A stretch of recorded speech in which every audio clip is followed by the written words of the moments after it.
Good evening, everyone. We're going to have a public hearing. Welcome to the Glens Falls Common Council. We're going to have a public hearing to discuss the specific performance of the city's fiscal year 2022, the New York State Community Development Block Grant Program. And we have Pat Dowd, our Director of Community Development, to talk to us. Pat? Good evening, ladies and gentlemen. Not that we didn't just spend all time together. I wanted to give you an update on our Small Business Recovery Fund. This is a grant that was given to the city, $350,000. That's part of New York State's Community Development Block Grant, which is separate from what you normally hear. In fact, that I was here a couple of weeks ago discussing the federal Community Development Block Grant money. The money comes from the New York State Homes and Community Renewal Agency. Traditionally, because we're an entitlement community for the HUD money, we are not eligible for funding through this agency, but because this is CARES Act money to support businesses that were affected by COVID, we were able to apply. We had originally had 12 months to commit the grant funding, and we were able to get an extension, so we now have 15 starting from May of 2021. I forgot to write that date down. So the purposes, as I said, of this funding is that it assists small businesses, less than 25 employees, with recovery from COVID. So all of the expenses that businesses had to stay open during COVID, and also all of the expenses that they might have had dealing with employees not being able to do business is part of that. The grants are up to $30,000 per business, and there's no matching funds, so this was provided to businesses who qualify. It was not a competition. And the focus really was to be able to make businesses more resilient and to create new jobs for the city. So we're almost at the end. The grant window closes at the end of July, and we've got then another month to be able to file the paperwork through the end of August. We've been able to help 11 Glens Falls-based business applicants with an average of about $22,000. And even with that, we still are going to end up returning about $20,000 back to the state because we weren't able to find one or two more businesses who were qualified to be able to get the money. Several of the businesses that were part of this program hadn't received any CARES Act money from the city or from any federal agency or any COVID relief funding at all.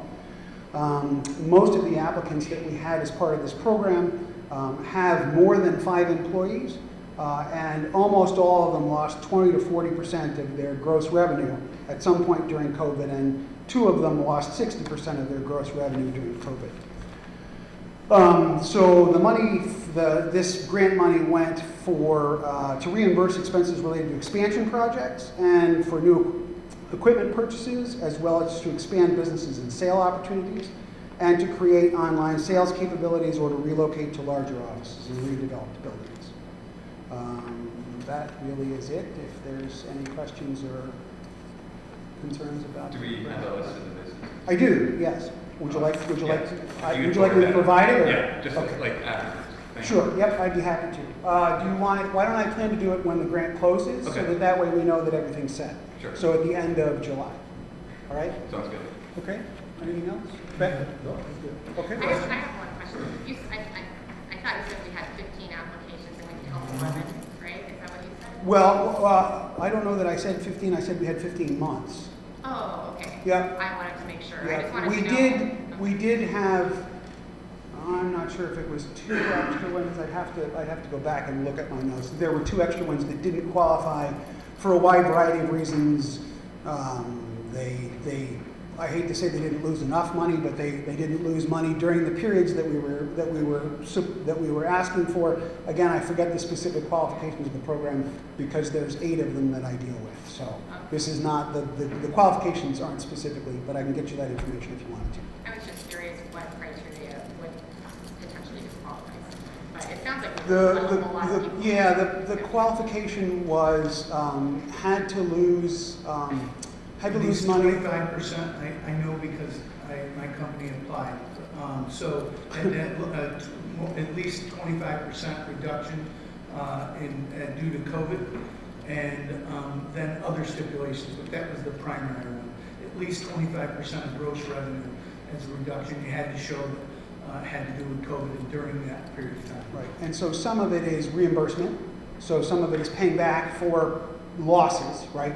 And some of it is for a business that had to make a change or felt like they needed to make a change in order to stay in business, that then they needed to purchase equipment, say. So Cooper's Cave Ale, for instance, made the decision very early on in COVID, when everything was closed, they started making pizzas and found that that was a significant business for them. They requested, purchased, and were reimbursed for a 12-unit pizza oven and a mixing bowl, a great big professional mixer and a table where you can do a prep table is what it's called, so that they were able to, they ordered and got those qualified for the grant, and then we were able to reimburse them for that $29,137.17. This is on the website too. The packet. Right. Anything else? All right, thank you. And thank you for your support of this. There's 11 businesses that are very happy that they were able to get that average of $21,000. Let's see. So with that, we'll close the public hearing. We don't need a motion for that, right? We'll close it. So I think we're at the 7:30 mark, right, Peter? 7:35. There we go. So welcome to Glens Falls Common Council meeting. It's Tuesday, June 11th, 2023. I'm not sure who. Did anybody help me with who gave the Pledge of Allegiance last night?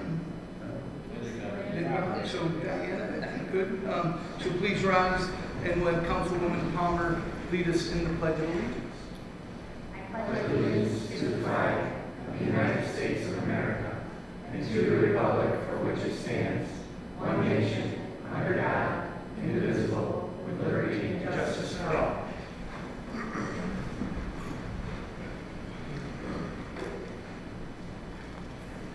Now is the time we open the Common Council to public comments. If you're from the public and you'd like to address the council, please come to the microphone and tell us your name and address, please.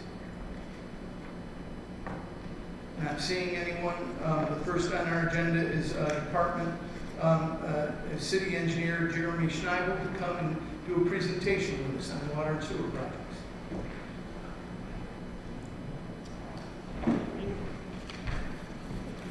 Good evening, everyone.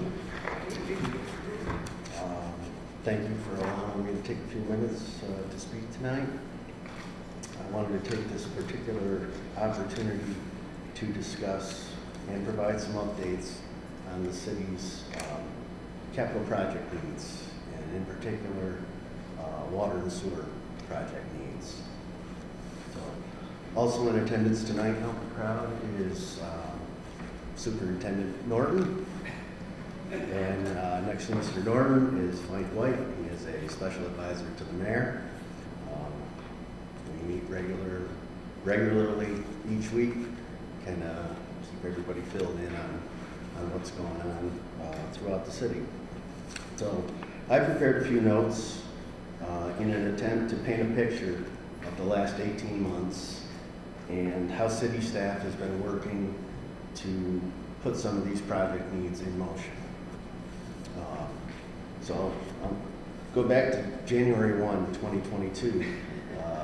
Mayor Collins took office, and shortly into his administration, we conducted a citywide survey of all the department heads and asked for them to provide some feedback on what department needs they have and how we might be able to prioritize some of those projects. After those were compiled, the list was long. It was 250. That sounds about right. But in short, we realized that water and sewer had among some of the largest needs on that list. So with that said,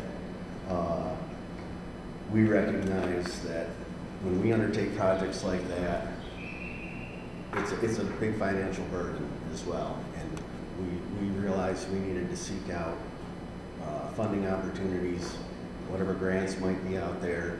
And so we've been feverishly working on that for the last 6, 8, 10 months. We also boiled that list down to 7 water and sewer projects that we felt were high priority needs, as well as advanced enough where we're hopeful that we'll score well on a funding application. So I actually have a handout of those projects, if I could pass them around.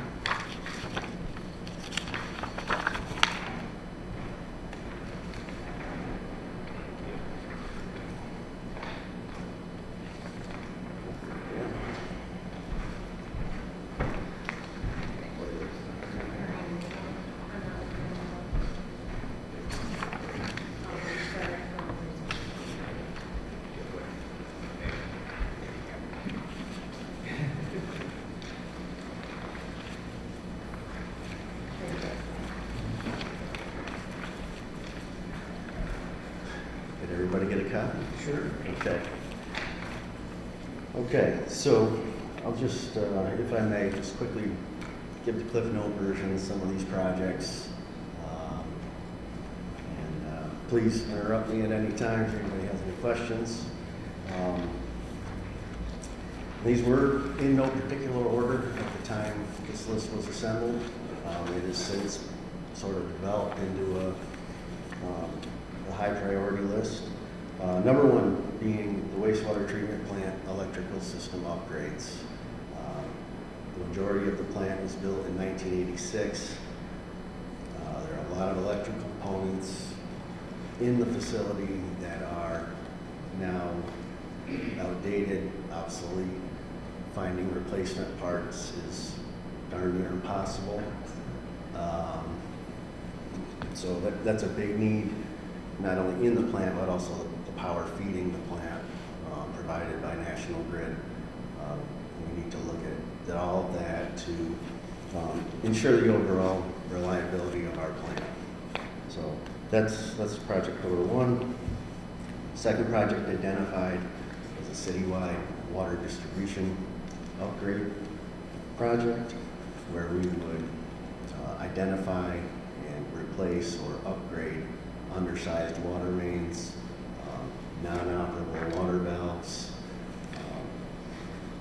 not only to improve the drinking water quality, but also improve fire flow protection. Jeremy, Yes, sir. on that one, obviously that calls for digging up roadways and things like that. And, we've praised the priority on paving our streets and then having a real issue with turning around and digging up those streets we just paved. How does this project impact that project? That's a great point, Councilman. Unfortunately, most water main installations are done by an open cut trench, so there would be pavement disturbance.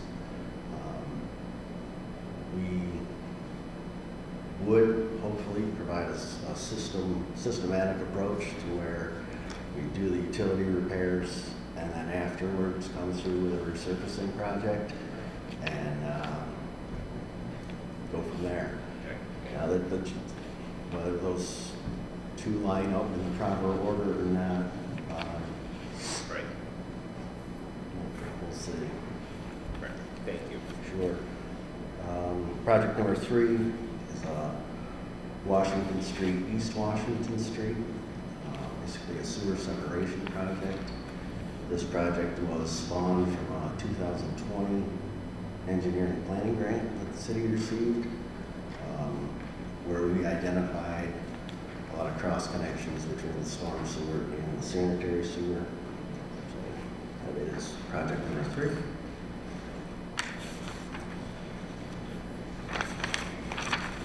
Project number 4 is part of our water transmission system from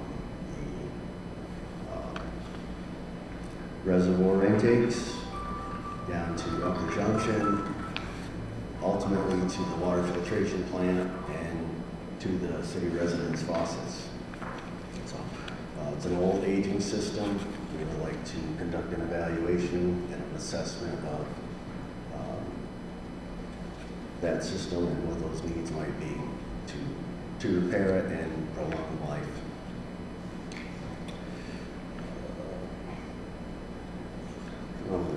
Number 5. Third Ward storm sewer repair. There is an area of the Third Ward that gets inundated with stormwater after moderate to heavy rains. It's a well-known problem that's been well documented throughout the years. It's a large project area, actually probably begins over by the high school, ends here at the Glens Falls Cemetery. So, large project, a lot of assessing to do, a lot of planning to do, but we plan on applying for an engineering planning grant to get that work started, and at the end of this month. So we'll see. Hopefully, we have a successful application. That's really good news, because I know this has been on our radar for years, and we've been making progress on this, but ideally, we need a big chunk of money. We do, and we recognize that. So we think this is a step in the right direction to get to a bigger picture problem. So I've been called there by constituents because of, flooding into their yards, and I've seen teenagers swimming in the streets there, so it's yeah. serious. And this is the big look at, but we're still, like I told you, we did get a $30,000 grant, and we are starting to address as much as we can here locally. This is that bigger of a deal. So That's correct, Mayor. I know we've done a lot with the resources we had, so I appreciate that, but we need to go after it larger. Agreed. Project number 6 is a citywide storm sewer outfall assessment. There's probably no less than 10 to 12 storm sewer outfalls that discharge to the feeder canal that drains a vast majority of this city. We want to make sure that those pipes are clear and in good condition for decades to come, so we don't have any unforeseen surprises on us. We believe that's a good project, and we will also be applying for an engineering planning grant for that work. That's That will coincide with the betterment of Webster Avenue. This will be going on at the same time or after the fact, or? Our hope is that all of these grants are in parallel. Okay. So it's a pretty ambitious list, but we don't know unless we ask. Yeah, right. The worst they say is no. And the last one on our list is the Webster Avenue water and sewer betterments. almost like you planned it that way. Yeah. Timing was perfect. We're currently in the midst of a pavement preservation project that is being administered basically through the Adirondack Glens Falls Transportation Corp. They were able to secure the city some monies to help that effort. So while we're making surface improvements and beautifying the streetscape, it also makes sense to take a look at the utilities underground and make sure we don't need to dig up a new street shortly after it's built. Good answer. Yes. So that is the list in short. Does anyone have any questions with that? I have a question about where we stand on structural analysis of city-owned bridges. I just recently had a conversation with someone in the business of grants, and New York State, I believe, has recently announced the last round of Bridge New York, or Culvert New York, where some monies may be available to assess some of the city's bridges if we feel there's a need for that. So I will follow up on that this week into next. Councilman Glens, that one also was asking, I know you and I quickly talked about that particularly the bridge that goes over to the park, to the Havens Cove, right? To see who owns that, and if we're eligible, we're worried about the structural integrity of that one. So Okay. as you look, we make sure that, figure that. Certainly. Jeremy, while you're here, I just want to thank you from the Recreation Committee perspective. I don't know if everybody knows, but we've been working really hard on improving all of our parks across the city, and that would literally have been impossible without your prioritizing creating those bids for us and coming to our committee meetings. I know you have so much on your plate, and you did that in a timely manner. You've been overseeing the work, and I think all of our constituents are grateful. So thank you.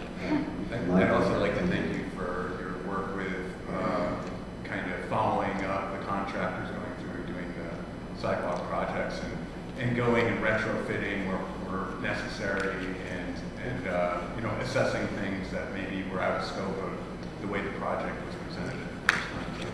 So I appreciate your good work. Thank you. So you're not done. I'm not done. Not just yet. I'm sorry. But after sort of setting that stage, I want to kind of paint a picture of the present, where we are right now.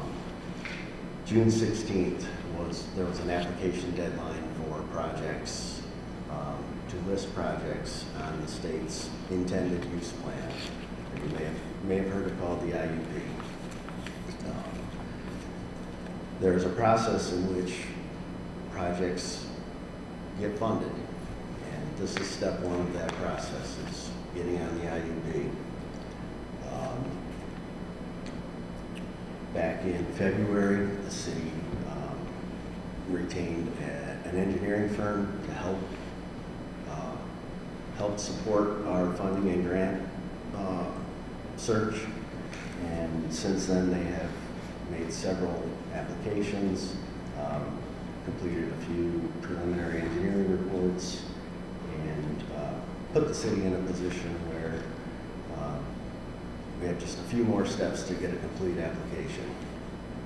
So, and the mayor and the common council graciously set aside some ARPA money in order to prepare those engineering reports and pay for those funding support services. So thank you very much.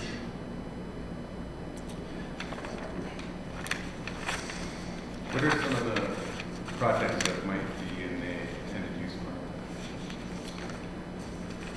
There's a list. Okay. There's quite a list. And the intended use plan is actually split into two categories. There's a multi-year list and an annual list.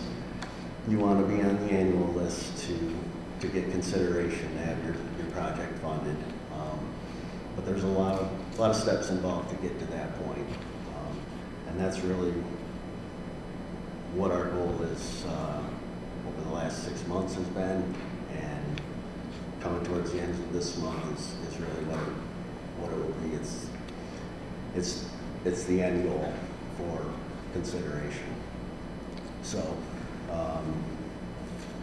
in addition, early March, the city listed 2 projects on Senator Schumer and Senator Gillibrand and Congresswoman Stefanik's congressional directed spending request. The 2 projects were the electrical upgrades at the wastewater treatment plant and the citywide water distribution project. The requests were made in the amount of $5 million for each project. Fortunately, Senator Schumer and Senator Gillibrand forwarded our requests to the United States Senate Appropriations Committee, where they will be given further consideration. So that's good news. 5 million each. 5 million each. Yep. So I'm getting to the end of it. Bear with me.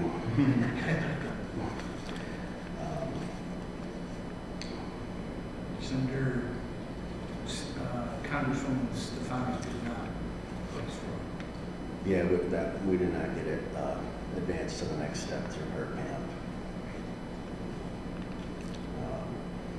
So, back to the necessary steps to get a project on our list. We have to have an approvable engineering report, which we have.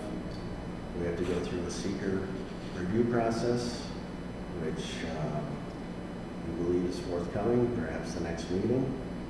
The Common Council recently requested to be the lead agent for this process. So that is all in motion. We'll need to establish a capital project as requested by the City Controller's Office. And lastly, we will need to approve a bond resolution for these projects. Now,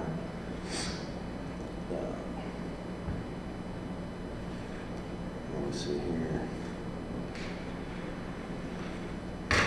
Yeah, so there's going to be 3 projects, and I'll pass out another quick handout that the Water and Sewer Department, along with the Water Sewer Commission, is recommending to the council for consideration. And I'll go ahead and pass these out. And a lot of this data is based on data from the preliminary engineering reports, as well as a lot of research and strategizing on funding targets.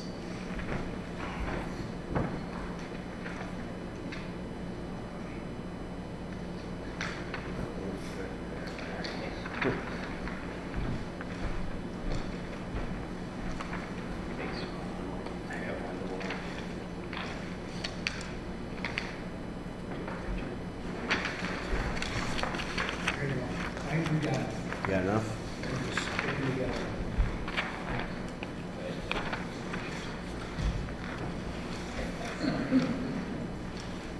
Okay, so here's our 3 targeted projects that we are pursuing for a complete application at the end of this month.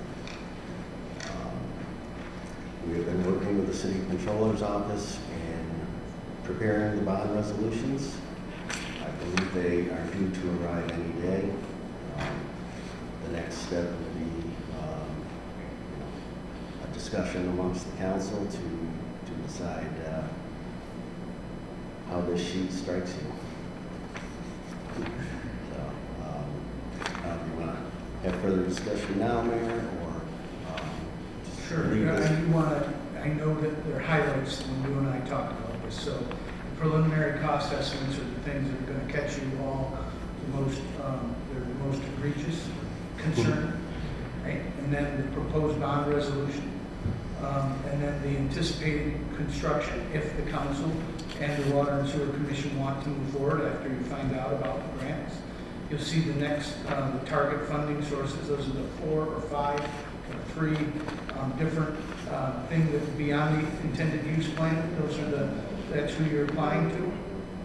And then when we find out if we got the funding. I would assume that the question with you is, are we talking about borrowing all this money? No, that's not what the bond resolution allows us to put these on the applications to see how much we'll get. We've already mentioned Senator Schumer and Senator Gillibrand's money. We'll find out if we get that. There'll be how much of each of these different, you can get multiple, right? Am I understanding? That's correct. Funding programs offer different, we'll call them shares. Sometimes a project may be 30% funded, 70% paid for by the municipality, or the absolute reverse of that. And we won't know those stats until the announcements come out, hopefully December. So you basically might get, let's talk about the biggest one, just for an example, citywide water distribution system upgrades. Preliminary cost, which is a high cost estimate, is $30 million. Bond resolution would be for $32 million. You then apply, the council passes that bond resolution, and we're hoping you would consider it in the next council meeting, along with the seeker review. If you agree, then what happens is in about November or December, Jeremy will come back and learn what that reached in grants. Let's say that you only get $5 million in grants. It's a $32 million project, right? The Water and Sewer Commission will make a recommendation. I can tell you that mine would be that we don't move forward. That's right. Because if you only got $5 million in all those grant applications, you're talking about a $25 million bond. I would think that it'll be your decision to go, yeah, no, not this year, right?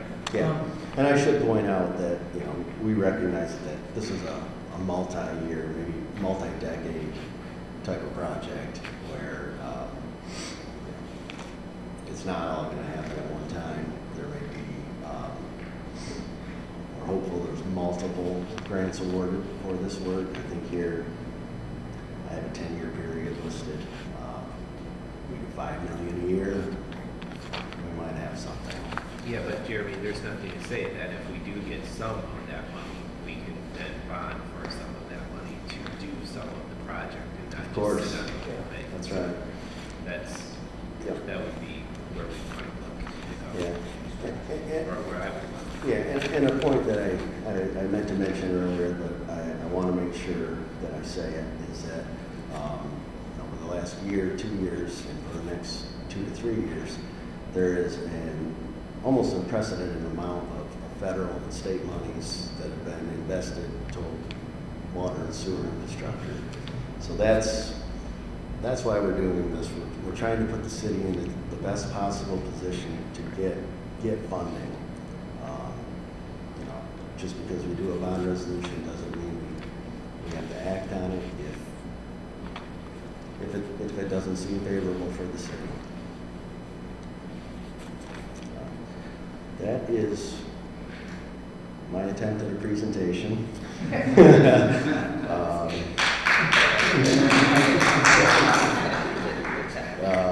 Does anybody have any questions for either myself or folks in the audience? Jeremy, I do, and I'm not sure who to direct this to, whether it's you or Bill. I was speaking with a septic tank hauler just recently, who told me that, you know, business is wonderful, and one of the reasons why it's wonderful is that the town of Queensbury has enacted septic tank inspection laws on their lakeside properties and in their town.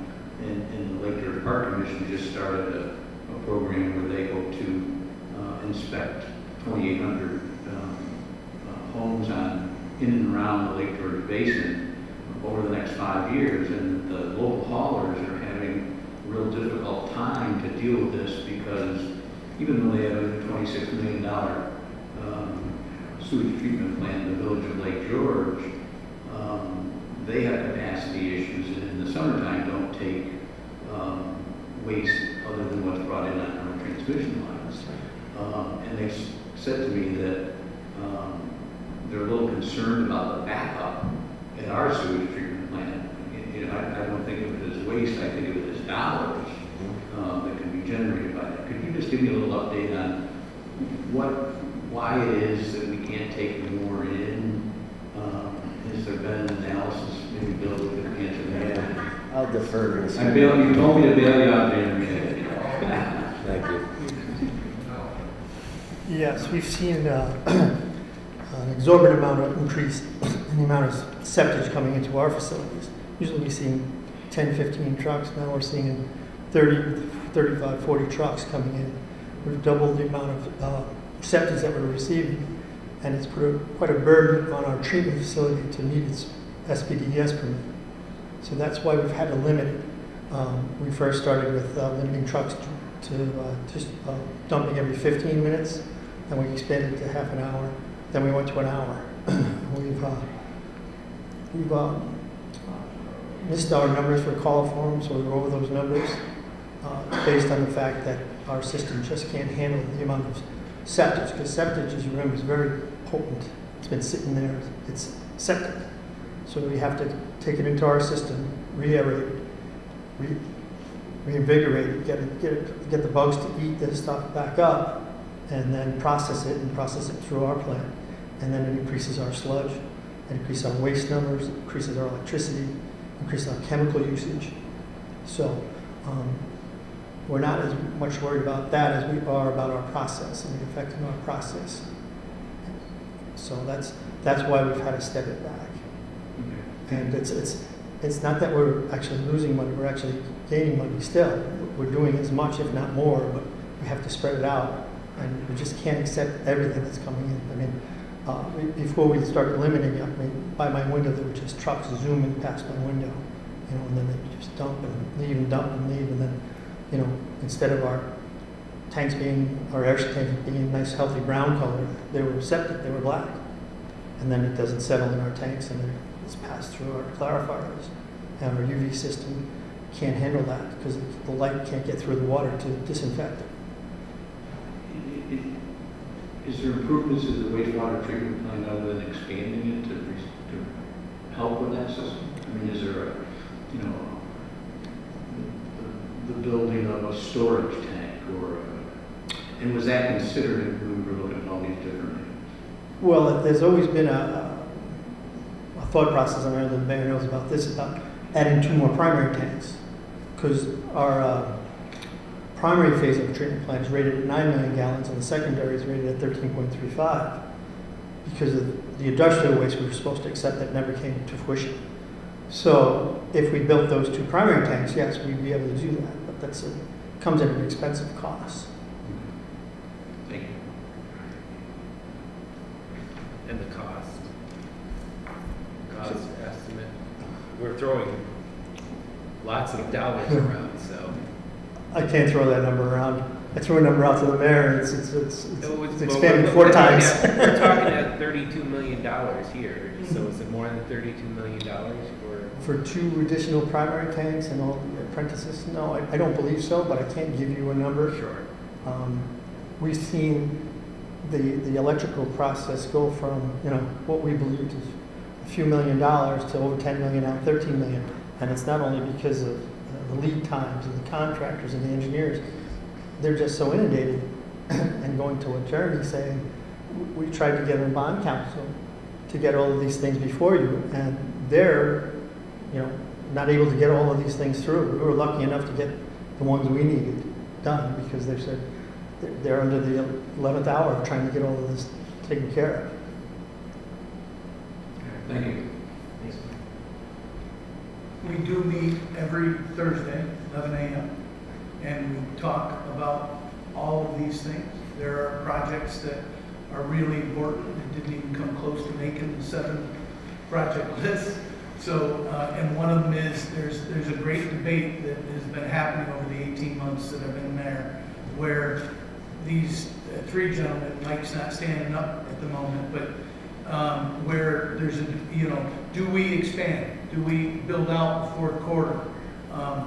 Can we get the revenue in, right? We have agreements with Town of Queensbury, with Village of Southlands Falls, Town of Monroe, and those agreements aren't the most favorable at the moment. And although we make money on septage, there's a great debate about, do you want to grow more? We have plenty of septage and capacity for just the city of Glens Falls. And do we want to grow more and pay that to be a regional solution if we're not clearly making money on it? And so I encourage any of you, as you want, if you get a chance, to come to any of these meetings at any time. So it's a great debate, and it's not always a clear, easy answer.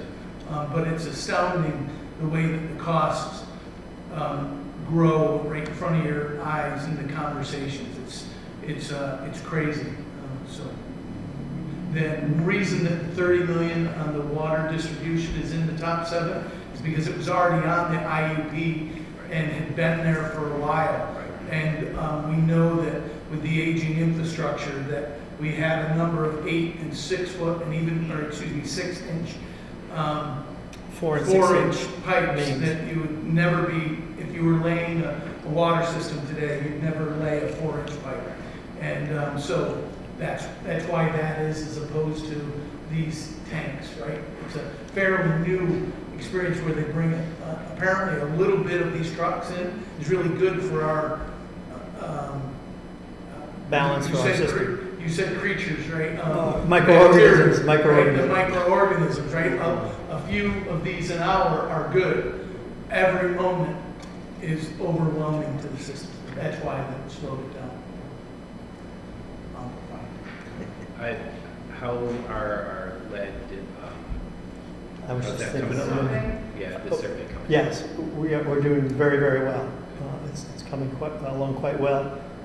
Sheila Mender, who's managing that and taking all of the notices and all the emails and all the pictures that are coming in and all the calls from the residents. And obviously, if they're not able to do it, they call us and we'll send somebody out to check their mains to see how we're doing. Right now, we believe we're up to about 50% on the private side, and we're about 85% on the public side. So we're doing really well. The inventory is due by October 16th of 2024.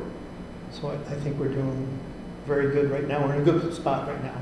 We just got to continue and make sure that we get to where we're going and see if EPA changes the game plan. That's the only thing we don't know.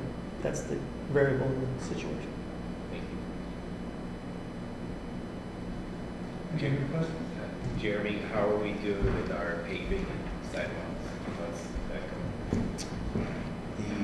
The paving contract was awarded, I believe, at the last council meeting. Yep. And When do you think they'll get mobilized? I think DPW's had some discussions with the contractor, and it sounds like a tentative start date right around the last week of July or first week of August. And the concrete work, curbs and sidewalks, we are limping to the end of last year's list. Been struggling with the rain and the heat the last couple of weeks, but the guys are pushing through. I think we're on our second to last area on last year's list. So that should be wrapping up, I would say, by the end of this month. And then they start on the next list, or are we? And there's a preliminary list that's been generated. I think it's soon to be circulated, if it hasn't been already, for further comment and input. And then once that list is fleshed out and complete, I believe the plan is to engage in another contract similar to this past year. So it's coming to them. Did you send it to me just recently? For a day or two ago, maybe. So that's coming to you, that has all of your requests in, and then also information from DPW in their assessment. Okay. Did you want to let the council know that next meeting, you're probably looking to do the seeker review for the 3 projects? Yes, thank you. So that would be on the next council agenda if it's so decided that we would have the 3 seeker processes and determinations, 3 capital projects, the establishment of 3 capital projects, and then the approval of the bond resolutions. Each of those items for each project. And for the seeker review, the council should be prepared in their packet. They will receive the documents provided by Arcadis, right? Correct. Because it's a type 1 coordinated review, so it requires the full environmental assessment form. And my practice with planning and zoning is that we read part 2 questions out loud and the council has to answer them. So there's 10 pages of questions. We'll be doing that 3 times for 3 separate projects in order to declare council as the agency status of a negative declaration. Yes.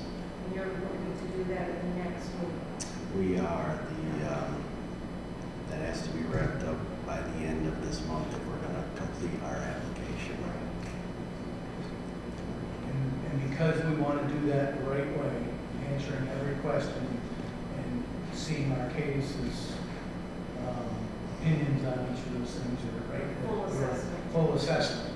So you get them all that information, and then we'll meet, if you all agree, at like 7 p.m. So we'll start early and do it as do we do it as a council? Do we do it as a public hearing? Do we do it as just an early council That's the meeting? council meeting. So we just start the council meeting again. Right. If you all agree, we start early, you get all the information, we read through every question and answer to our satisfaction for each of those things. So maybe instead of, you're not going to speak, we're going to do the seeker for 3 applications first, and then the council will have the resolution to vote on in the packet. Is that Yes. right? Just want to make sure they know what the vote. Yeah, remember, each bond resolution has to be voted on separately, or we can discuss that with Chip in the mayor's office. All right. Thank you. Thank you, everyone. Thank you.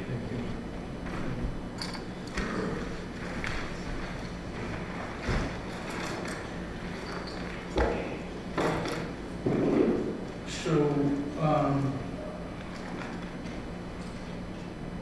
committee reports, Councilman Clark. So the Economic and Community Development Committee will be, I believe, meeting, I've got to confirm with Councilman Andrea and Councilwoman Gooden. And also I need to talk to Amy about meeting to go and review an application that our Economic Development Director, Jeff Flagg, had brought our way. I've also invited Councilman Lapham to attend as well from the Technology Committee. It's going to be on a platform and application regarding tourism, travel identification. It would help from an economic and tourism standpoint, and Jeff wants us to take a look at it and see if we find any value in it. So we're going to oblige him with that, and we're looking at July 19th at 5:45 in the mayor's conference room, but I won't have that firmed up until I talk to you folks. So, all right, if that works for you, that's good. All right, then it's July 19th, 5:45. The others, we just met tonight, this evening, before this council meeting to talk about our comprehensive plan, the resolution that was passed at the previous council meeting under new business, and path forward. I don't know if, Mayor, if you deem it appropriate to have Mr. Round come up now or wait, I was thinking that we pulled the 2 resolutions when we got to roll call vote, 9 and 10, and then asked Mr. Rounder if he'd come up and talk to us about his thoughts, if that's amenable to the council. sounds good. I have nothing else. Great. So, committee reports, Councilman Donahue. Nothing at this time. Committee reports, Councilman Lamb. Labor and Personnel will be meeting tomorrow, the 12th of July, 5:30 in the mayor's conference room to move forward with our negotiations with the City of Glens Falls Police Department union. Councilwoman Palmer, committee report. The Recreation Committee didn't meet, but at the last report I gave, I told you that we were talking about potentially doing a basketball tournament to celebrate the opening of the parks. And I had checked in, Jeremy and Tom Jordan were going to check in with Services Unlimited, who were doing the projects, about timing. And it sounds like because of all the wet weather we're having, it's going to take a little longer than we had anticipated, which is understandable. You can only do so much with the rain, so it's going to be more likely September, October before it's done. So we'll revisit that once we know what progress can be made at that time. But it is coming along, and it's looking really nice. I know your constituents are really happy about that, yeah. So, yeah, that's it. Thank you. Councilman Lapham, committee reports. The Technology Committee met on July 5th. Our status quo with our orbital fire, we're still waiting for an assessment for compliance from them. We pushed a presentation for Civics Plus optimized service that can do different things that they're going to provide a demonstration for us. That'll be on Wednesday, August 2nd, at the next Technology Committee meeting. We discussed cameras for the parks, principally. We also had the proposal for City Hall. We have some more conversation about that, and we'll be talking about that and taking it up in the next meeting as well. We're still looking for a fall rollout for C-Click Fix. The Department of Public Works and Water and Sewer are building out some workflows that should be done in time for the fall rollout. Got a little bit more information on the cable franchise agreement. We're going to get another call in with a person from OGS, Department, or New York State Department. So be following that up. And still didn't really get anywhere with the website accessibility bullet. We also had a Climate Smart Community Task Force meeting on July 5th as well. We got a review of the RFP draft that Jeff is working through right now. The timeline has that going out sometime around the 24th. That RFP is going to cover the landfill, pool insurance marina, and DPW groups. The city has achieved, according to a metric, a 165.8% reduction in emissions due to the city's municipalities switch to renewable energy. That's according to the DEC. We got a draft from Interis for the municipal greenhouse gas inventory, so we're taking a look at that. We're still looking to get our documents updated with DEC to fulfill the CSC grant. We still haven't got it quite up to date, but it's also still in progress. We'll also be talking about including part of the Climate Smart Community meeting into the Sustainability Committee meeting.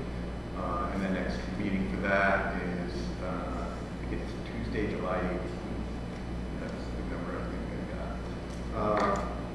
We're talking about a community campaign for EVs, heat pumps, community solar/renewables. We reached out to Emmett, who presented here, and he's the reason, or that Northern Power and Lighting is the reason the city's got that great improvement in reductions in greenhouse gases, because we're getting renewable energy from Northern Power and Light. One of the things that Emmett had presented to us was an opportunity for people to get a 25% discount as homeowners who are low income or moderate income. And we're seeing if we can roll that into a campaign and be able to use that for future grant opportunities. We'll need a scoping document. We were talking with Josh Brown from Capital District Planning, who helps us out with climate smart communities and for clean energy communities. We also talked about a 2020 workforce development grant for mitigation and general sustainability. These allow us to kind of find workers who can work in sustainability operations and to do things like mitigation, so like asbestos mitigation or brownfield opportunities. If a grant comes in under that area. And there's also a brownfield assessment grant, which we may be closing early in order to reapply for it to get more, a longer sweep funding. And that was those. Thank you. Committee reports, Councilwoman Good. Probably not as long. Well, special projects, we didn't meet, of course, it was the 4th of July, but we will be meeting July 18th, and we'll continue to talk on identifying places for our businesses to park in the surrounding areas of downtown, and we're talking about the business owners so that they get the amount of parking permits or whatever we decide that they need, that they will only get what they need and not, be so fruitful. Multiply all over. But, so we will be, we're still talking about that, but we think that's really important to try to get the businesses some parking where they can park downtown and not have to worry about moving their cars every 2 hours. So that's a big concern. But so we'll be discussing that July 18th at 2 o'clock. Special projects. Thank you. Under voice vote, number 1 is a resolution to approve the minutes of the June 27, 2023 meeting of the Glens Falls Common Council. Number 2 is a resolution to approve the clerk's monthly PDB report as attached. Now, motion? Second. All in favor? Aye. Thank you. We'd like to pull resolution 9 and 10 for further discussion due to our conversation that we had in our Community and Economic Development Committee meeting. Are there any other roll call items the council would like to pull for discussion? Not hearing any. Roll call vote. Number 3 is a resolution to award a contract to replace an in-ground bus lift at GGFT at Sterlicone, Inc., Stevensville, Maryland, in the amount of $218,280 under the New York State OGS contract. 4 is a resolution to award a contract to the lowest responsible bidder, Roselle Industries, on CGF 23-07 GGFT facility renovations at GGFT facility in the amount of $305,162. 5 is a resolution to approve the City of Glens Falls Community Development Manual payments in the amount of $21,499.77. 6 is a resolution to approve Friends of Coles Woods Hadley Trail Improvement Project, which includes the widening and rising of the canopy and installing an LED lighting system. 7 is a resolution to approve the submission of an application to New York State DOS Brownfield Opportunity Area Program in the amount of $225,000 for the completion of the boat plan for Warren Street Corridor in Glens Falls. 8 is a resolution to decrease budget line A11990-9000 contingency other funds by $7,680 and increase budget line A11490-4479 other contracted services by $7,680 to pay services unlimited invoice for DPW yard debris collection disposal. 11 is a resolution to request the creation of Director of Building and Code Enforcement, the creation of a Director of the Building and Codes Enforcement position with a starting salary range between $65,000 and $75,000 annually with a standard 8-hour workday.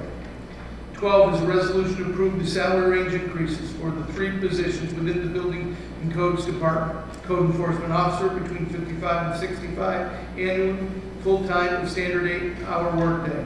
Building and Code Inspector between 45 and 55 annually, full-time with a standard hour workday, and the zoning part-time zoning coordinator to $40 per hour.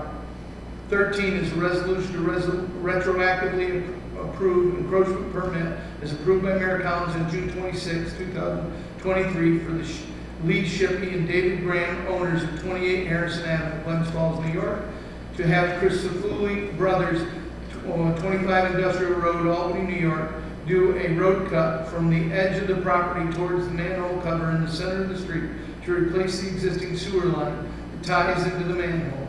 Work to be completed as soon as work is finished. With the understanding the area is to be cordoned off to allow pedestrian access on the sidewalk per PROAG regulations and have safety cones to direct vehicle traffic around the work area. 14 is a resolution to approve with favorable recommendation of the City Water and Sewer Board replacement of a non-functioning heating system at the water plant and not to exceed the cost of $60,000 from the water fund balance. To authorize moving ahead with the solicitation of 3 quotes for each of the 3 portions of the project. 15 is a resolution to approve the warrant. Do we have a motion to go to roll call vote? Second. Roll call vote, please. Councilman Clark. Yes. Councilman Donahue. Yes. Councilman Linder. Yes. Councilman Thomas. Yes. Councilman Marco. Yes. And Councilman Biddy. Yes. Thank you. And so now, if you don't mind, Chris, Mr. Round, I'd like you to come up and talk to us. We had vigorous debate about the email, your recommendation for us to possibly not move forward with this. I'll let the other councils ask you questions, but we would like to move forward and ask you to move forward with that. With the $5,000 contract.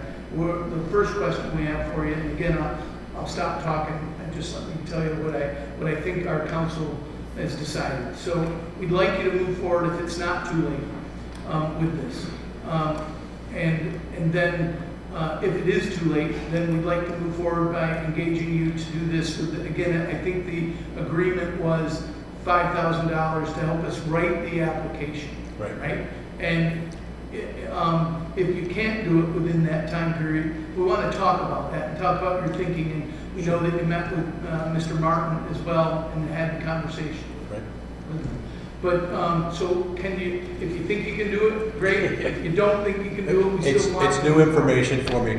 Chris Brown from LaBella Associates for the record. It's due July 28th.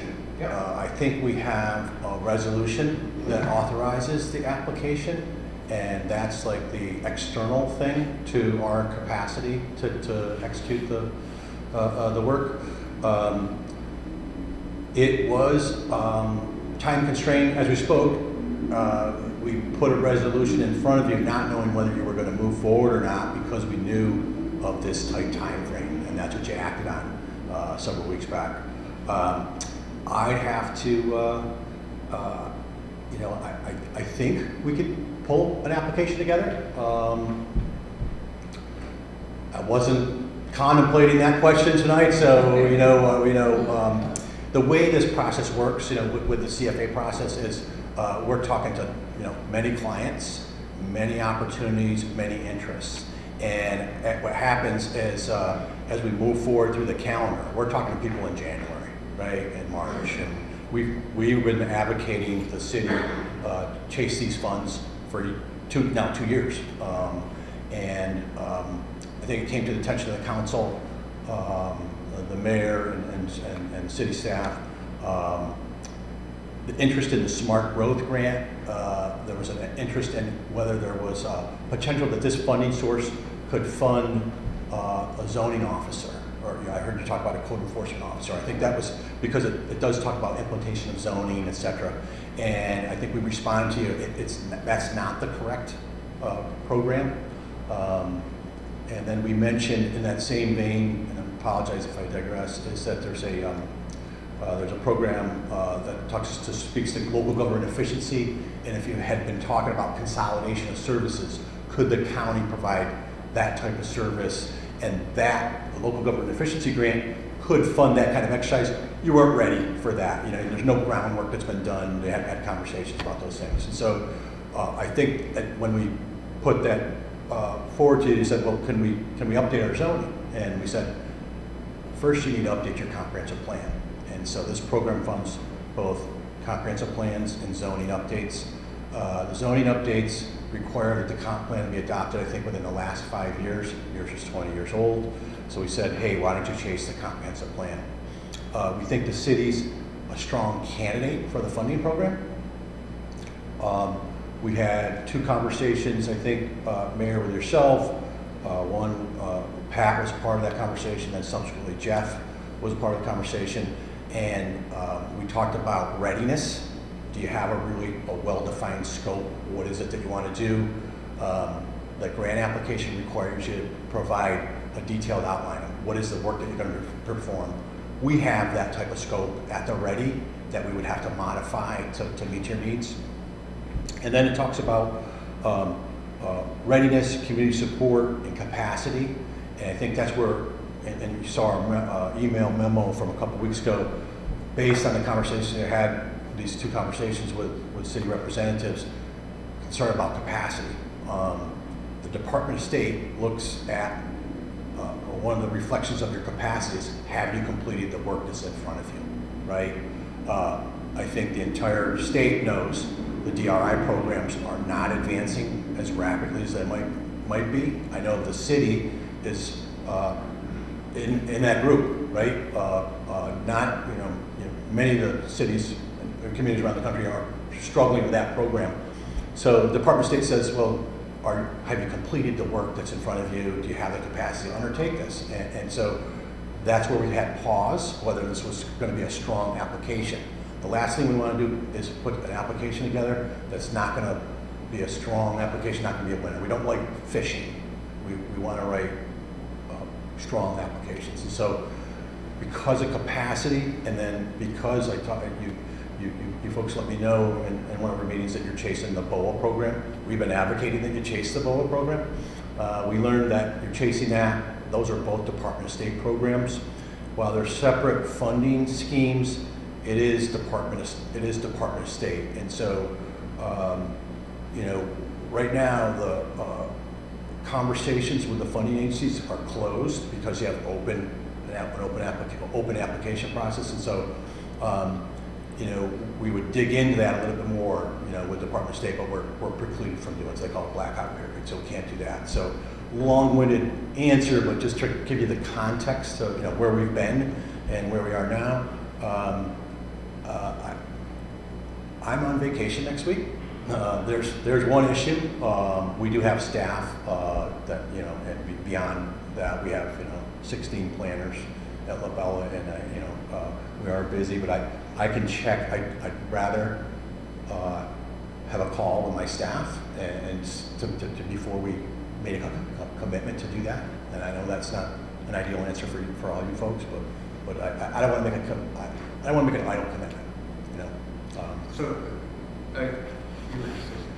No, I just wanted to make sure I understood you correctly. So it sounds like you have been wanting us to pursue these funds for the last couple of years, and you felt that we were a strong candidate. That's correct. Yep. And I know that in our discussions prior to giving us the proposal, it was raised by Mr. Dowd that we had a BOA application that was in the email chain, and that we had all these other outstanding grants, but we still received a resolution proposal from you after that. And it sounds like you're saying that while you felt that we were still a strong applicant at that time, in subsequent meetings with staff, you've become concerned that our capacity, and also that's one concern. And the second concern is that we may be jeopardizing, this is the word I keep hearing, I don't want to put words in your mouth, but we may be jeopardizing the BOA grant if we apply for that's the way it's written in the resolution tonight, so I just wanted to check with you. So just, we put the proposal to preserve your ability to pursue the application, right? So what we want to do is give you the opportunity. I don't think it was disingenuous, or I don't think we, knew of information that would have said, hey, you got a weak application, before we put that in front of you. You thought we were strong. Yeah, I did. Yes. I don't think you're jeopardizing. It's hard to look in the minds of the Department of State, the scorers, and I don't think, my perspective. Again, I can't speak for the Department of State. My perspective is an application is going to be a strong application, or it's not, right? So if you have a strong BOA application, and I know we've talked to Department of State before the application process opened about the Warren Street BOA and actually about pre-development funds for the South Street BOA. And they've encouraged the city to apply. They said, hey, this is a program, it's stalled. It's been dormant for a number of years.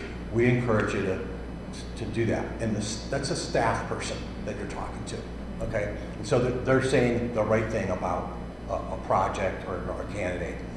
And so I don't know if they're gonna look side by side and say, oh, we're not gonna fund the BOA because we're funding a zoning. I don't think that's the way the decision process makes.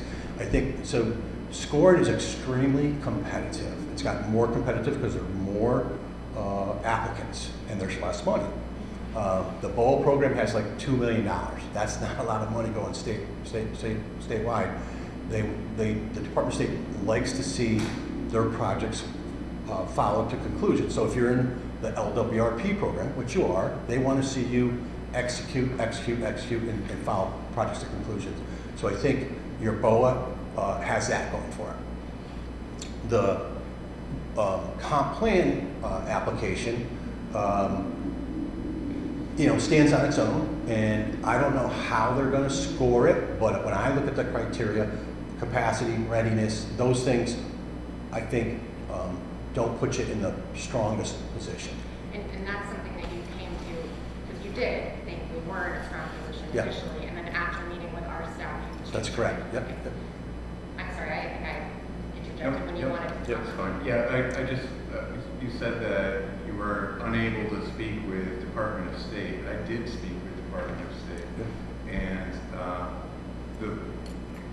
They will not talk to us when representing applicants. I know, Just so you know, that's the rule. But, so what I'm troubled by is that I'm hearing things that I talked to the director of smart growth planning about the smart growth grant, and he said that the brownfield opportunity area wouldn't be at risk with it. That the department considers the comprehensive plan and the brownfield opportunity area to be something that complement one another, and there's no overlap in scoring between these two things. I don't disagree with you. I think I said the same thing, and I just. And this is another. I think about it, but when you're scoring an application, I do think it will speak to capacity. Like, how does the city have the resources, the staff? Is the community prepared? Does the community have, a lot of communities we deal with planning fatigue. Hey, we got 7 things going on, and so, but that's my viewpoint. But that's good feedback from them. When I read your messages earlier when we voted on this a couple of weeks ago, or 4 weeks ago now, that the timing of this would be December of 2024. But by the time that so typically the way the CFA rolls out, it's you would get an award announcement in December. Right. If you're successful, it takes them 3 to 6 months to get a contract to you. So you're probably talking May of 2024. Then you have to go through a procurement process. You've got to engage a consultant to actually execute the plan, right? To do the work that's been funded. That could take a couple of months. We've seen people who are aggressive and efficient make that happen in the summer. So it could be the summer of 2024, or it could lag. It could get pushed out. So your BOA would be on that same cycle, just for. Or you can lag it. You need to be in communication with departments. My understanding too is that the grant covers the administrative aspect of managing the grant. It does. Yep. So why would that cause competition for resources within the city? So administrative costs are reimbursable costs. You can either use city staff and compensate and do that as an in-kind service and be compensated for your staff. And so generally that's the report. So if we're saying that there's fatigue for administering grants, then wouldn't we have the grant administered by the consultants? Yeah, I said planning fatigue, communities, when you have, when you're trying to engage a community and keep people involved and participate in the planning process, if you have multiple things happening at once, now you don't get the same level of participation. That's what I'm talking about with planning fatigue. The administrative aspect, I think that's to your point, that's a manageable element of the program. You know, you can push that to the consultant. We often are and we're fulfilling that role in a small way for the LWRP program that's funding the Prine's Path project. So we're providing that, but it all has to run through your administrative office, and so that's whether that's passed out or your treasurer, or, you know, so all those things kind of do tax the system in a way. Yeah, I've also heard that there's a number of these projects winding down by the time that it's 2024. Yep. So it's confusing to me to hear that we've got administrative costs, you know, for managing the grant included as part of the grant, and that, you know, we have projects coming off the books that we don't have, that this is one of the reasons not to go forward. Yeah. That's a city decision, right? I heard you tonight, the number of projects you talked about, and that's not my decision, whether you know, I just have a tough time going from having voted for something and then having it. I understand it. And having it just pulled back without anything really changing in terms of what the, you know, challenges are. That's fair. We've not had a conversation about that. You know, I've talked to the mayor and your staff, and I think that's something that's come to light in those conversations. Chris, I have another question. Just in your professional opinion as a planner, how important or how much of a priority should a comprehensive plan be in a community? As you mentioned, we have lots of different funding streams we're pursuing for lots of different projects. But does it feel more responsible to be implementing and acting on those projects when we have a plan in place? I don't know if I'm answering their question directly, but I think as a planner, I think comprehensive plans are an important document. They help set priorities, right? And that's what we're talking about. So you got many issues. What should come first, right? They do help a community develop a shared vision, like what's important to us, not just physical priority, but what's important to us. It's also it's a process, right? And so it's an opportunity for community dialogue and to listen and hear one another. So there's great value in that. One of my colleagues just coined the phrase again today. It's like a plan makes its own sauce. It's like it's you don't know how it's going to turn out, but you put all these things in the mix, and you discover some great things. We're working in Warrensburg, Greenwich, Scotia, and every community is unique. Every community discovers something, a new way to tackle an issue, something to celebrate. It also does set you up for funding, right? So if the planning process can incorporate some of you have many capital project and infrastructure needs, it can help establish priorities and improve your ability to secure those funds. The BOA program specifically adds points to subsequent CFA applications. The dialogue about the BOA and the comp plan, the BOA program can do a lot for you. It's not, you know, it's a misnomer now. It's not the Brownfield Opportunity Area Program. It is a community revitalization program. And so while it's limited to Warren Street and that surrounding area, there's a lot of work. You're going to have public engagement. You're going to have inventory analysis work. You're going to look at prior plans.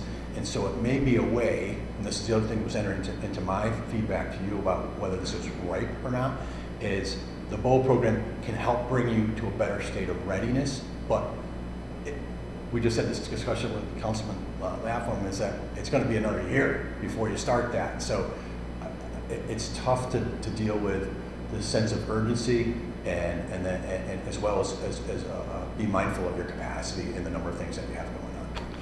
I'm also curious, you said that you've been kind of encouraging us to apply for this comprehensive planning funding for the last couple of years. What's happened in those discussions? I Yep. wasn't aware of that.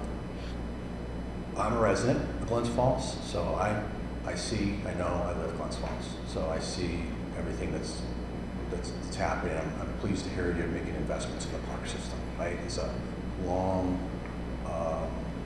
underserved resource, and it helps create the quality of life that we enjoy. We have been working with the city. We were successful in some of the programs you heard, just not to be a little self-advertising. Is we helped the city win several $100,000 for those engineering planning grants that have set you up for the infrastructure work. The Henry Street Pump Station, the citywide I&I evaluation for the storm and sewer system.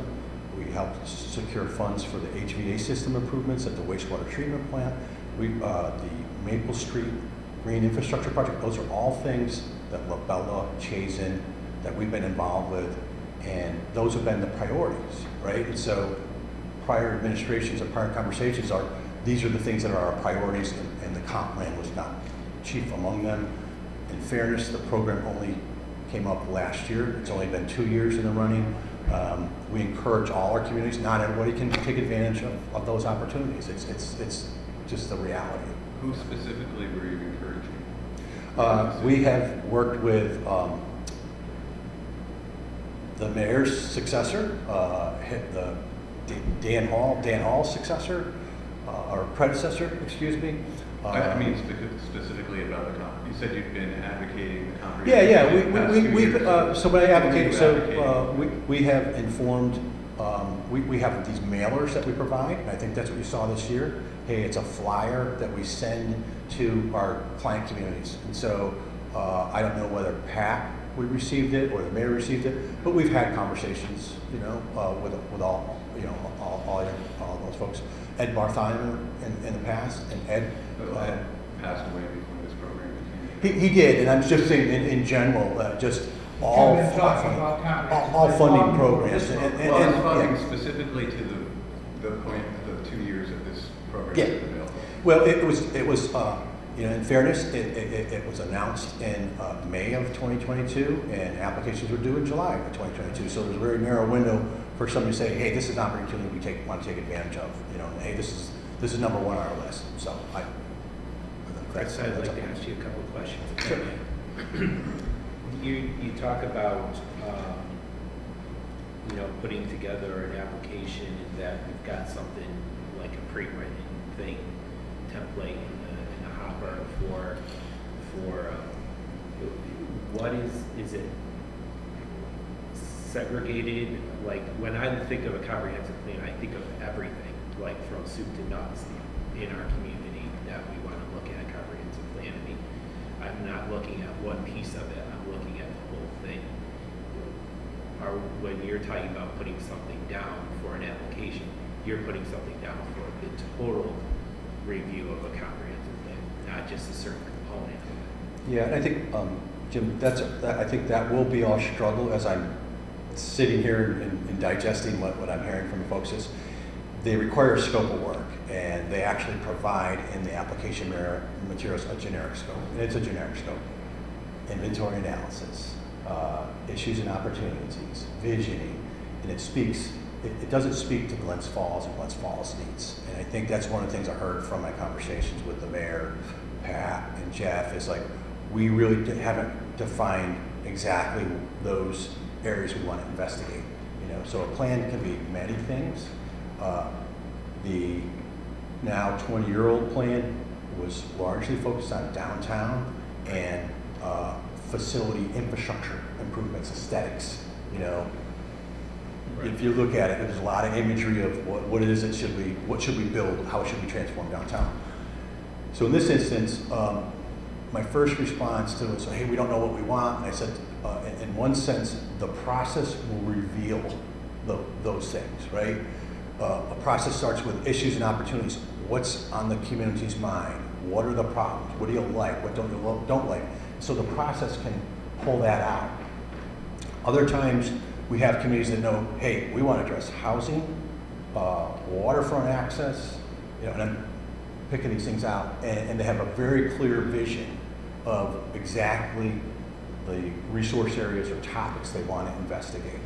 And I got the sense that the mayor and the folks I were talking to wanted greater clarity on what those things that they want to investigate are, and that caused them pause. And so that's what I heard during our conversation. So we voted on a resolution, that you supplied us this resolution. Then there was a conversation after that, and it doesn't seem like there's one thing that pulled back. I just want you to walk through, to me, I just don't understand how we went from here's an action plan to we can't, it's not in our interest to pursue this at this time. Well, I think I started with that, is that we heard you wanted to apply, right? So the program's been out there. We heard there was interest in making an application. In order to preserve, and you had a meeting on the following, I think we got it out, we heard on the 7th, we got your proposal on the 9th. And so we had 2 days to preserve your ability to make the application. That's the premise that we're operating under. And then we didn't have any conversations about what was the substance of the application, what were the issues we want to explore, and that's what those 2 following meetings, we met on the 14th and 22nd, had two meetings, and we dug into some of those issues. What would the application ask for?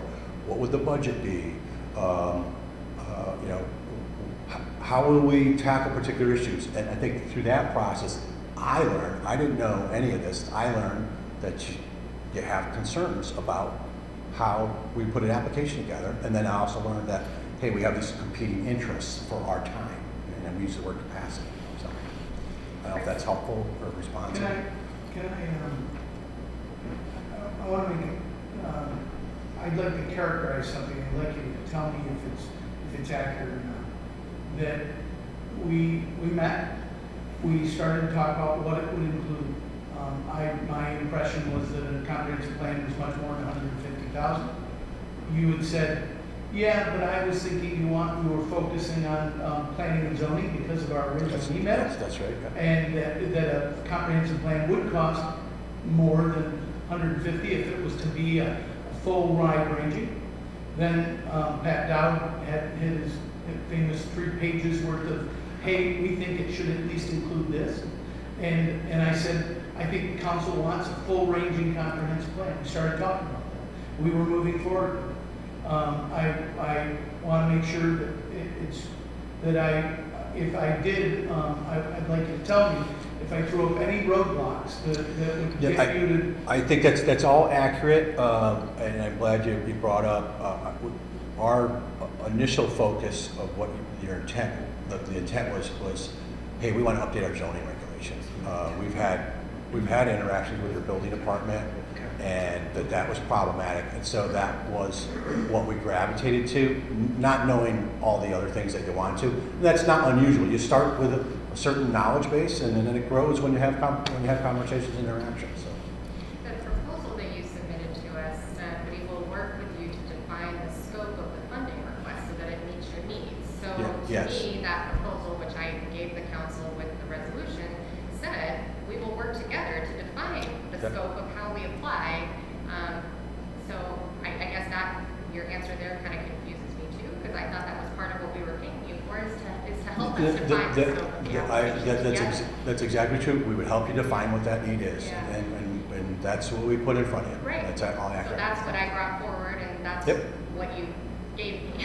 Yep. And also, I'm just curious, I understand now you're saying you're going to be on vacation, you weren't thinking about it, we've got 2 weeks, but had we moved forward from when we passed the resolution, do you think we could have? I haven't said no, but you're absolutely right. We put forward a proposal. You said, hey, we will help you define what that request might be.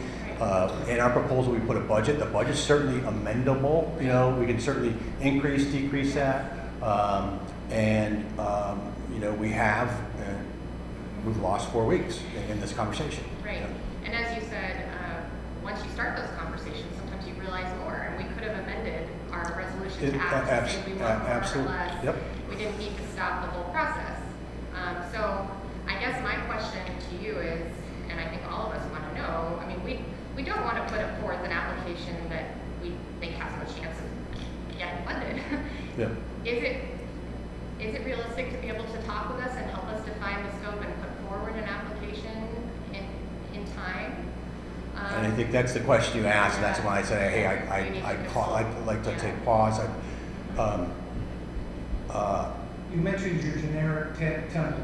Well, Would the you know- generic template be big enough to be encompassing, you could even have things in there that later on? Yeah, you know, and ultimately, the scope that you might get funded is gonna change, right? And, because that's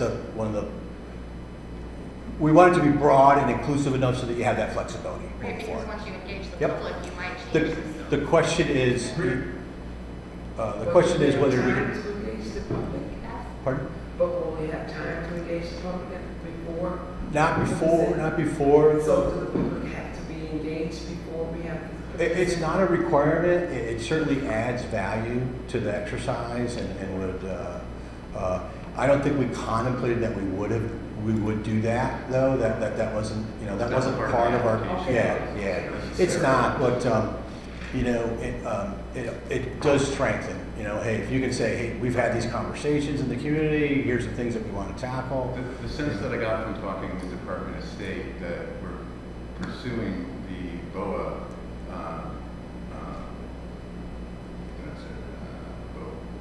opportunity area funding, I guess, that those things work to complement one another. And, They do. And Pat was even saying a lot of the community outreach would be part of the BOA as well. So, I mean, isn't that like the possibility of this being complementary thing be some kind of reduction of complexity because of that? You're doing one thing in one place that you need to do in two places. Yeah, I think, That was the conversation that I had. they are complementary. There are ways we can find, if they're done concurrently, that we could leverage each of those efforts. You know, whether, hey, we're going to do a community survey. We can do a community survey that speaks to Warren Street, and we can do a community survey that is broader, and speaks to the broader community. So you can do things like that that would have value. So it sounds like we need to get some feedback on if this is doable before we can decide what. I've got a suggestion, if the council would so consider, is that we could make a resolution that we engage with Labella to apply to consolidated funding application for, again, if it was for $5,000 to prepare, that it be either for the fiscal year 2023 or fiscal year 2024, and that not to mention the approximate program budget, because again, if it was to be a full comprehensive plan, 150,000, if I understood you right, may not work. So it can, well, first of all, is the council okay with that? If Chris goes back to his people and they think they can pull this out in 2 weeks, and it can be, as long as it's inclusive, so that as we meet with you, that we can set the priorities, then I think the goal is to have you do that, okay? And then if you decide that you can't, then the resolution could still stand, and then we could work towards the very next year. And that was about the second resolution that we pulled tonight. That was my effort, was just to make the effort to engage you to work towards that, whether it be next year or this. But first of all, is council okay with that, or have any other suggestions as to that kind of a resolution? I just have one more clarifying question for my own understanding. Because the comprehensive plan includes engagement and conversations and consultations, is it expected that the plan will evolve through the process? So what we put forward as the scope now and the funding now, before we finish that, that's all accurate. Yep. So we don't need to have all those answers to say we can go forward. That's a Okay. conversation we've had a couple of times, yeah. And I think I was asked, well, how did you come up with $150,000, right? And I said, well, here's my thought, right? And I think it's a learning process for both of us. What do you want the plan to do versus what you want the plan to do might be two different things. And just so long as you understand that plans do evolve and that, hey, I'll put out there, Warren County is going to be producing its housing study.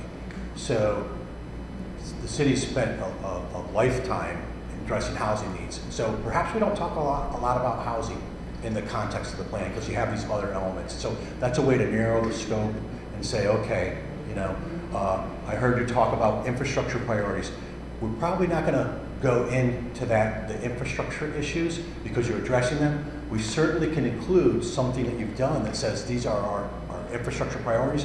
We can include that in the plan, right? So that's the way the process might roll out, right? Thank you. So, again, I don't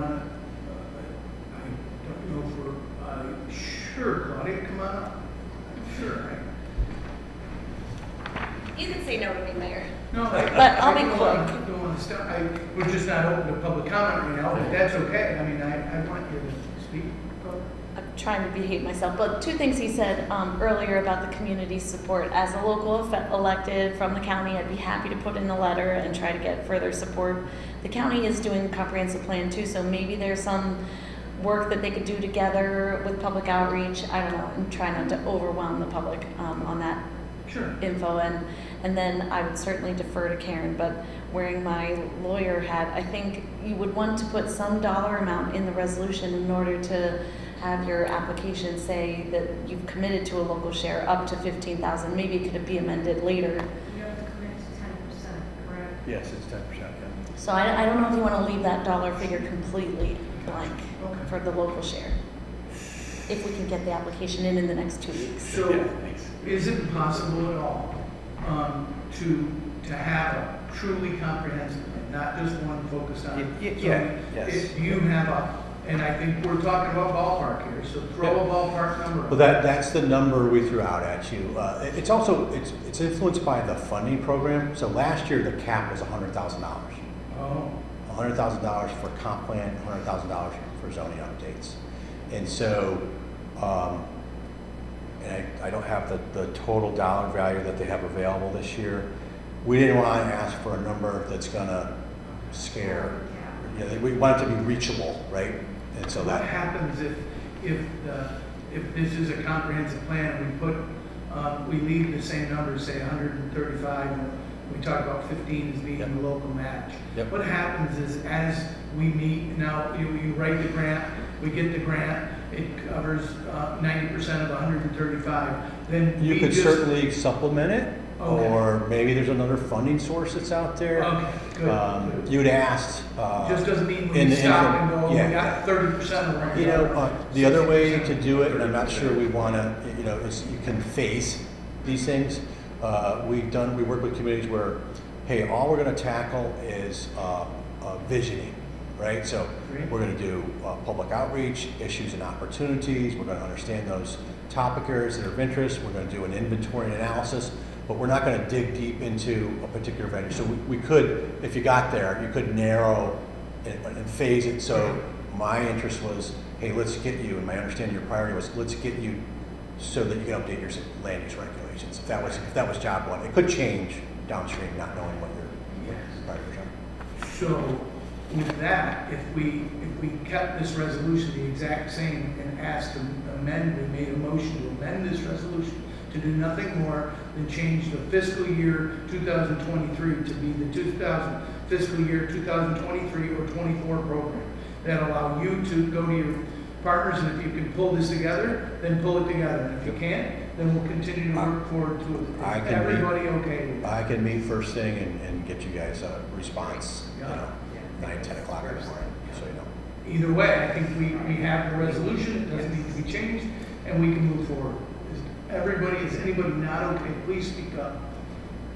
So are we not considering these resolutions and amending? Yes, so we table and not bring to the table, not 8-9, we go back to resolution number, anybody got, 233, and amend it to, well, again, is everybody okay? So then I'll read it. Are we okay? Can we do that? Amend the resolution. Two resolutions No, here, that's but fine. amend So the now previous someone's resolution going to from bring a previously. motion. Somebody would have Someone's to, going to bring a motion from the floor, and it will require a unanimous vote. to amend the resolution. And all the amendment would be to add, so where it says fiscal year 2023, it would say fiscal year 2023 or 2024 program. If anybody has any questions, comments? We could even leave this on for the next one because it says 2023 right now. So if it was 2024, we could do that, put that on the regular schedule next Well, meeting this resolution authorized the mayor to for enter into an 2023. agreement to apply for the grant. If Labella says we can't apply for the grant, Then we the can resolution goes have a away, resolution. and then you can do. a Pass new another one resolution. for 24? You could do absolutely nothing tonight, because if Labella says we can't get the application together, Then we'll just, the mayor's been authorized, he's reached out, they can't complete the process. create a new resolution. Goes away. I'm fine with that. Create a new resolution at a later date. And also, the next council meeting is before the application's due anyway. It is. So if you give us that information in a timely manner, then we can have a new resolution if necessary Yep. or not. Okay, Okay? is everybody? 25th. So we're basically not doing anything. That's correct. Correct. We're just tabling those two new resolutions Yep. and not bringing Not- them back. not No, passing we it. had a really good discussion, Chris. I appreciate you coming and discussing this. with us. Thanks. Thank you very much. Yeah. Thanks. We'll see. Thank you so much. Thank you. So we tabled those, and so now do we do nothing? We just, Resolution 9. So moved. we, Second. all in favor? Aye. Thank you. Do we need to roll call that? We need to roll? I would. Yeah. So, resolution, do we have a resolution to roll call, for a roll call vote to table, resolution 9 and 10? So moved. All in favor? Oh, no, roll call vote, please. Councilman Marshall? Yes. Councilman Donovan? Yes. Councilman Landry? Yes. Councilman Palmer? Yes. Councilman Neville? Yes. Councilman Good? Yes. Thank you. Old business, Councilman Clark. Well, Chris just left. I'd like to thank him for coming this evening, and I have no other old business. Old business, Councilman Denton. I see that Mohegan has the Norm Burr have the new quotes in, and that's, I think, the last one. So I think the city did a great job. At these areas that the children and youth can play is important in what style for a city. And, I think you did a great job going through all the process, and it just turned out a great job. Thank you. Yeah. Absolutely. Great. Thank you. Old business, Councilman Landry. I'd like to thank the contingents that were here tonight from the Water and Sewer Department. Water and sewer, to me, the numbers just are always staggering. And I don't know that we put enough emphasis on that. It was kind of interesting today how life can change in a moment. I was following up on some of the damage that was done over in the state of Vermont, and there's a possibility that there was severe stormwater sewage damage or stormwater damage to the system in the city of Rutland, city not too different than ours. So we do need to stay on top of that because it's pretty costly right now without any added perils such as something like that. That being said, the simple thing I just wanted to bring up was, Mayor, if you would, give somebody at DPW a move in the pants because we still got leaves and bushes and all sorts of stuff that's in the street. And the last place we want it, if we have a major rainfall, is in our sewer system that's not in very good shape. So, Thank you. Councilman Good, old business, or Councilwoman Palmer, apologize, old business.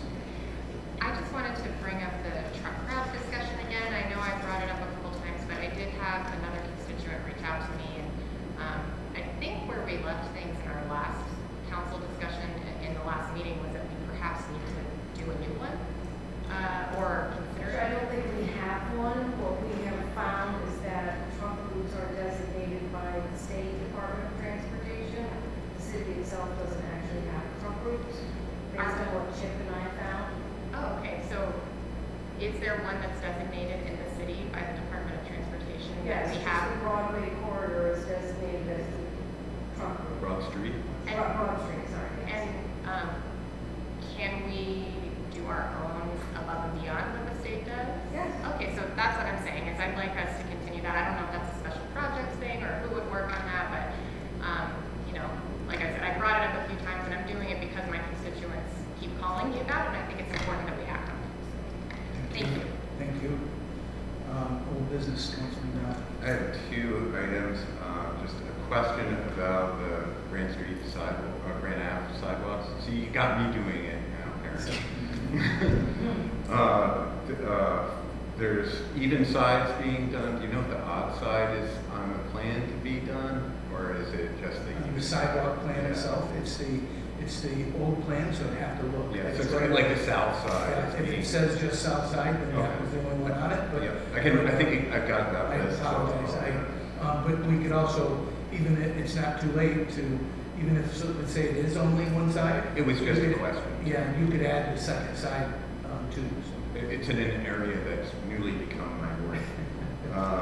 And the other question was, I talked with Tom Gerard and DPW about pickup.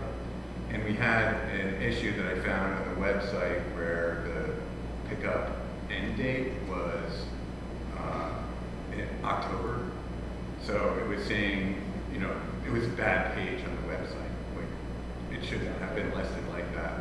So just kind of to what Bob said, but we need to reinforce the pickup, open pickup was over at like May 25th, I think.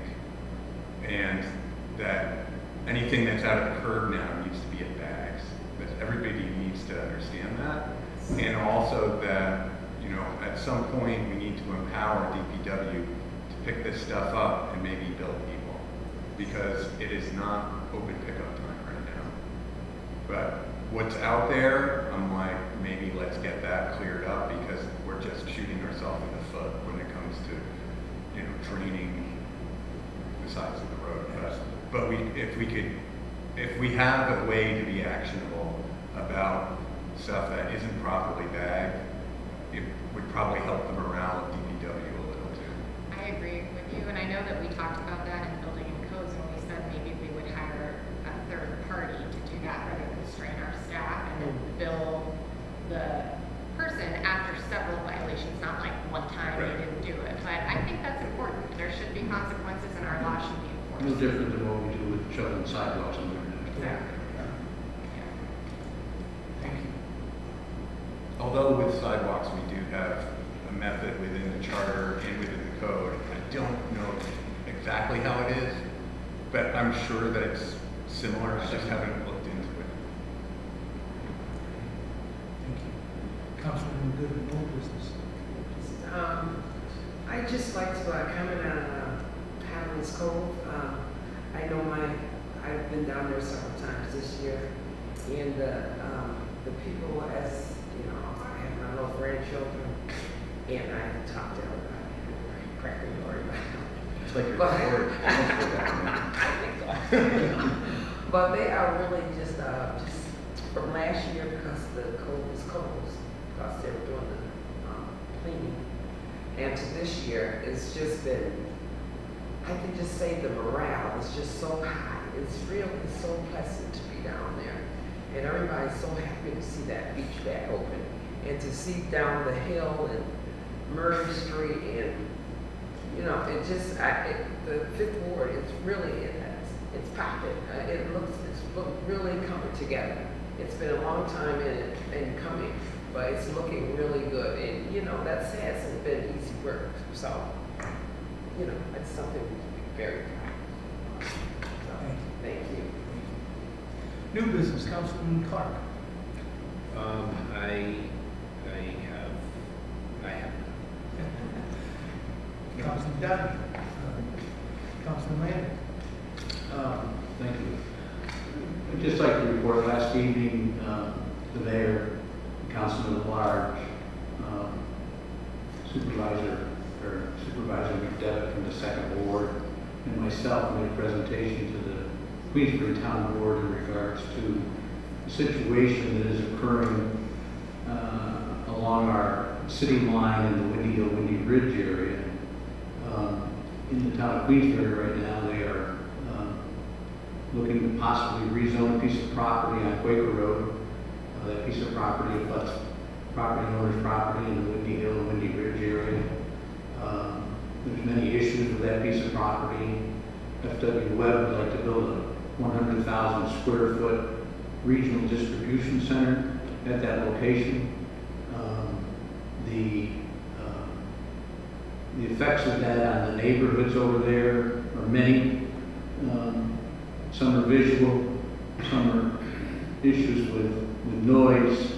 The most concerning to me is the increased level of the water table in that part of our city, and what it can do to those wetlands, just from a standpoint of volume of water. I don't know what the effects really are about the quality of the water that may be there, but I do know, looking into plans for what FW wants to build, they want to collect all of their stormwater on location on that property, and actually then send it out to some sort of a retention pond or some sort of a location to take all that stormwater. Just so happens on those plans that location is right behind, probably within 150 or 200 feet of property owners on Windy Hill. And so I want to thank all the residents of Glens Falls that showed up at that, all the elected officials that spoke at it last night. Even the Queensbury Town Board had to go get chairs, because similar to what we had, they don't have large attendance, and that large attendance was there. And I think it was effective, because if I were a card player, I would have said they were going to pass that thing last night. But I think they did listen. I think they didn't realize how serious of a situation this was. There were representatives from FW Webb that were there. I think that we need to keep our eye on the ball here as a city, because this isn't just because somebody's going to look out their window and there's going to be a warehouse. It's much more than that. And the town alone, although it's a county highway, so it affects all of us, there are very serious traffic issues trying to get tractor trailers in and off of Quaker Road. And to jump on board, Diana, what you were saying about truck traffic, one of the alternatives to the tractor trailers coming in and out, because I can't believe that the state or the county would allow tractor trailers to come out onto Quaker Road and turn left so they could go back to the Northway, was to have them turn right, which would then put tractor trailers on East Sanford Street all the way to Ridge, up Ridge to Quaker Road, and back out. And listen, we don't have adequate sidewalks at this point in time in the East Sanford Street area. We have an elementary school that is located within that area. So it's a pretty serious issue. I'm sure that the mayor will keep everyone abreast on it. And I appreciate the support that we got with the resolution we passed at the last meeting, which we presented to the town board last meeting. Thank you. Thank you. New business. I have no new business. Councilman White. No new business. Councilman Luke. Thank you. I have just one piece that Glens Falls, for the second year in running, was selected by Rocket Mortgage in a study of safe communities across the country. Found that Glens Falls being the top, the safest city in the U.S. 2 years now in a row. It does in that municipality, or in their it includes all of Warren and Washington County as well, but it's identified as the city of Glens Falls and says that. I encourage you all to take a look at it. It's pretty nice. It's a great thing to be recognized. So Glens Falls, number one.